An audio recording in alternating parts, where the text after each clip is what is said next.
Ever notice your legs puffing up after a meal? It might not just be from sitting too long. Certain foods might be the hidden culprit. Let's find out how food affects swelling in the legs and what could be done about it. Leg swelling, also known as edema, happens when fluid gets trapped in your body's tissues, especially the feet, ankles, and legs. It might sound minor, but it's a signal from the body that shouldn't be ignored. There are many causes behind swollen legs. It could be standing or sitting too long, certain medications, or even everyday lifestyle habits. But did you know some foods might actually trigger it too? In some cases, swelling after eating could point to a reaction from common food allergens like milk, wheat, peanuts, or soy. Reactions like this may include puffiness not just in the legs, but also the face, eyes, or lips. Always take those symptoms seriously and seek professional advice. If swelling shows up suddenly after meals,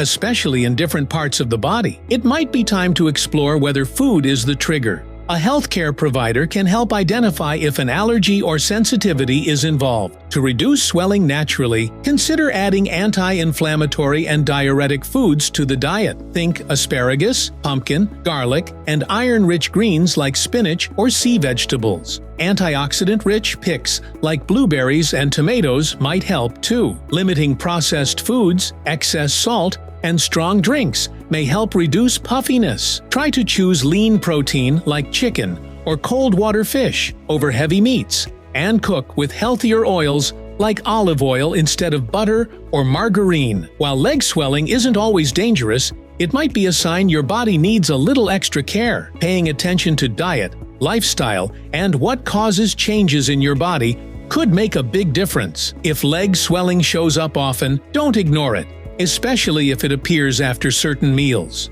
Keep track, talk to a health expert, and stay mindful of what goes on the plate. Want more wellness tips like this? Don't forget to like and subscribe.